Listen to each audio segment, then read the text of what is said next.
క్రోధినామ సంవత్సరంలో వృశ్చిక రాశి వారి ఫలితాలు ఏ రకంగా ఉన్నాయో తెలుసుకుందాం. మరి వృశ్చిక రాశి నక్షత్రాలు తీసుకున్నట్టయితే విశాఖ 4వ పాదము, అనురాధ 4 పాదాలు, జ్యేష్ఠ 4 పాదాలు కూడా వృశ్చిక రాశిలోకి వస్తాయి. మరి నక్షత్రాలు తెలియదు, డేట్ ఆఫ్ బర్త్ తెలియదు అన్న వాళ్ళకి నామ నక్షత్రంతో కూడా రాశులు చూసుకోవచ్చు. వాళ్ళకైతే మనకి లెటర్స్ తీసుకున్నట్టయితే తో, నా, నీ, ను, నే, నో, యా, ఈ, యు. అంటే ఇక్కడ ప్రధానంగా T letter, N letter, Y letter. తో, నా, నీ, ను, నే, నో, యా, ఈ, యు. ఈ లెటర్స్ అంటే T letter, N letter, Y letter. ఈ లెటర్స్తో నేమ్ స్టార్ట్ అయ్యే వాళ్ళందరూ కూడా వృశ్చిక రాశి ఫలితాన్ని చూసుకోవచ్చు.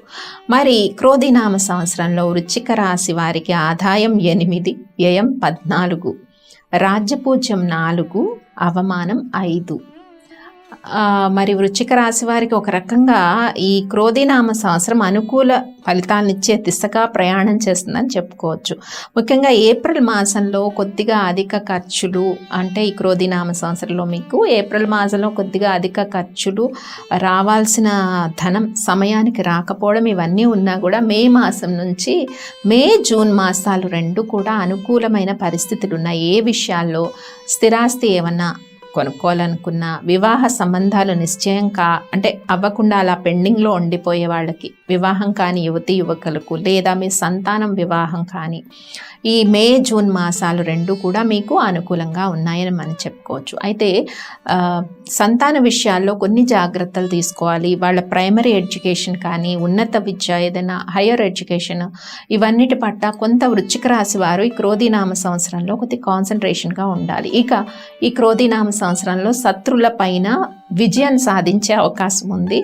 చాలా విషయాలు మెరుగ్గా ఉంటాయి. మీకు శత్రువుల పైన ఆధిపత్యం సాధిస్తారు. కోర్టు కేసులన్నీ కూడా ఒక కొలిక్కి రావటము, స్పిరిచువల్ స్ట్రెంగ్త్ పెరగడంతో పాటు ఏదో ఒక కొంతమంది సహకరించే వ్యక్తులు కూడా ఈ సంవత్సరం మీ చుట్టూ ఉంటారు. ఇక పనుల్లో కొద్దిగా జాప్యం, ఎందుకంటే శని సువర్ణమూర్తిగా సంచారం చేస్తున్నారు ఈ క్రోధినామ సంవత్సరంలో వృశ్చిక రాశి వారికి. కాబట్టి కొంచెం పనుల్లో జాప్యము ఇవన్నీ ఉన్నా కూడా జూన్ తర్వాత 2025 ఫిబ్రవరి, మార్చ్ మాసాలు చాలా అనుకూలంగా ఉన్నాయి. కొన్ని అంటే న్యూ జాబ్స్ ప్రయత్నం చేస్తున్న వాళ్ళకి కానీ, రాజకీయ రంగంలో ఉన్న వారికి, మీడియా రంగంలో ఉన్న వాళ్ళకి, చిన్న పరిశ్రమలు నడిపే వాళ్ళకి, అలాగే వ్యాపారస్తులకు ముఖ్యంగా ఈ నెలల్లో కొంత ఆశాజనకంగా కొన్ని ఐడియాస్ కానీ ఇవన్నీ మీకు చక్కగా సహకరించే వ్యక్తులు కూడా మీ జీవితంలోకి వస్తారు. కొంత ఆర్థిక సమస్యలు వృశ్చిక రాశి వారికి, అంటే రాని బాకీలు వెనక్కి రావటం కానీ, ఆర్థిక సమస్యలు కొద్దిగా తగ్గే విధంగా కనిపిస్తూ ఉన్నాయి.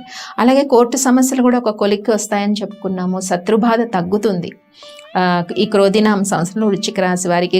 గృహిణుల విషయానికి వస్తే పనుల్లో చిన్న జాప్యం ఒక్క విషయం తప్ప మిగతా కుటుంబ పరిస్థితులు అన్నీ కూడా మీకు అనుకూలంగా మారే అవకాశం అయితే గృహిణులకు కనిపిస్తుంది. విద్యార్థులకు కూడా కష్టపడిన దానికి గత కొన్ని మాసాలుగా కొంత పర్సంటేజ్ తక్కువ వస్తుంది ఇలా అనుకుంటున్నారు, కానీ ఈ క్రోధినామ సంవత్సరంలో కష్టపడిన దానికి విద్యార్థులకు మంచి శుభ ఫలితాలు ఉన్నాయి. కాబట్టి విద్యార్థులకు బాగుంది, ఉద్యోగస్తులకు బాగుంది, ప్రొఫెషనల్ వృత్తుల్లో ఉన్న వాళ్ళకి బాగుంది, అలాగే వ్యాపారస్తులకు కూడా అనుకూలంగా ఉంది అని మనం చెప్పుకోవచ్చు.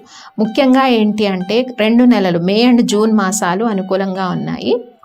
మరలా మీకు ఏంటి అంటే జూన్, జూలై, ఆగస్టు, సెప్టెంబర్ వరకు కూడా అనుకూలంగా ఉంది అని మనం చెప్పుకోవచ్చు. మళ్ళీ అక్టోబర్ 9వ తారీఖు, ఈ పీరియడ్ నోట్ చేసుకోండి వృశ్చిక రాశి వారు. అక్టోబర్ 9వ తారీఖు నుంచి ఫిబ్రవరి 4 వరకు ఉండే టైం ఏదైతే ఉందో గురువు వక్రగతిలో మళ్ళీ సంచారం చేస్తారు. రెట్రోగేషన్ స్టేజ్లో జూపిటర్ ఉంటారు కాబట్టి ఆ మాసాల్లో కొంచెం ఇంపార్టెంట్ థింగ్స్ ఏదైనా ఉంటే ఆ మాసాల్లో చేయొద్దు. అక్టోబర్ 9వ తారీఖు నుంచి ఫిబ్రవరి 4 మధ్యలో కొద్దిగా మీకు మళ్ళీ రెట్రోగేషన్ స్టేజ్లో కొన్ని నెగిటివ్ ఫలితాలు ఉండొచ్చు. అంటే ఏదైనా మీరు ట్రై చేసిన దానిలో పనుల్లో జాప్యము ఇవన్నీ, అండ్ హయ్యర్ ఎడ్యుకేషన్ ట్రై చేస్తున్నప్పుడు అక్కడ కొన్ని అబ్స్ట్రక్షన్స్ రావడము ఇలా అనిపిస్తూ ఉంటుంది. కానీ మీకు శని రిట్రాగేషన్ పాజిటివ్గా ఉంటుంది. ఎందుకంటే శని రిట్రాగేషన్ జూన్ 29 టు నవంబర్ 15 వరకు ఉండే టైం మళ్ళీ పాజిటివ్గా ఉంది.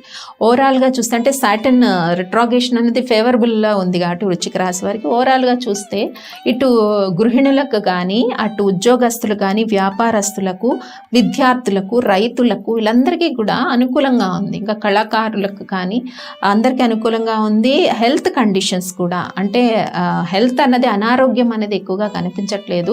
హెల్త్ కండిషన్స్ కూడా పాజిటివ్గా ఉన్నాయి. చిన్న చిన్న అనారోగ్య సమస్యలు, కొద్ది బాడీ అలసటగా ఉండడము, సో అట్లాంటి కొంచెం అంటే పెద్ద వయసు వాళ్ళకి మోకాళ్ళలో నొప్పులు కానీ అలా కొద్దిగా ఉంటుంది, కానీ పెద్ద హెల్త్ ప్రాబ్లమ్స్ కూడా వృశ్చిక రాశి వారికి ఏమీ కనిపించట్లేదు. ఇంకా గవర్నమెంట్ జాబ్స్ చేస్తున్న వాళ్ళకు కూడా అనుకూలంగా ఉందనే మనం చెప్పుకోవచ్చు. ప్రమోషన్స్ కానీ ఇంక్రిమెంట్స్ కానీ ఈ విషయాల్లో అనుకూలత ఉంది. అలాగే ఈ విశాఖ నక్షత్రంలో పుట్టిన వాళ్ళకి, అంటే విశాఖ 4వ పాదము, అలాగే జ్యేష్ఠ నక్షత్రము, ఈ 2 నక్షత్రాలకి కొంచెం దైవబలం ఎక్కువగా ఉంటుంది. అనురాధ నక్షత్రం వారికి చిన్న చిన్న ఒడిదుడుకులున్నా కూడా వాళ్ళ యొక్క పట్టుదలతో ఈ సంవత్సరంలో అన్ని అబ్స్ట్రక్షన్స్ అనురాధ నక్షత్రం వాళ్ళు అధిగమిస్తారని మనం చెప్పుకోవచ్చు. కాబట్టి మొత్తం మీద వృశ్చిక రాశి వారికి క్రోధి నామ సంవత్సరం అనుకూలమైన ఫలితాలు ఇచ్చే దిశగా ప్రయాణం చేస్తోంది. ఇక చేసుకోవాల్సిన పరిహారాల్లో చక్కగా దశరథ ప్రోక్త శని శ్లోకము ఈ శనివారం రోజు ఇది పఠించుకుంటే మంచిది. దీంతోపాటు రామరక్ష స్తోత్రాన్ని పఠించుకోండి. చక్కగా మానసిక ప్రశాంతత కానీ బాగుంటుంది. ఎందుకంటే కొన్ని గ్రహాల అనుకూలత చక్కగా ఉంది. మీకు కేతు గ్రహం కానీ గురుగ్రహం యొక్క అనుకూలత చక్కగా ఉండడం వల్ల ఈ క్రోధినామ సంవత్సరంలో చాలా సమస్యలు పరిష్కారం అవుతాయి. కొన్ని ఆపర్చునిటీస్ వస్తాయి, కొన్ని శుభకార్యాలు గృహంలో జరుగుతాయి. కొంత స్థిరాస్తి కొనుక్కోవాలనుకున్న వాళ్ళు, గృహ నిర్మాణాలు చేయాలనుకున్న వారికి అనుకూలంగా ఉందని మనం చెప్పుకోవచ్చు. స్వస్తి.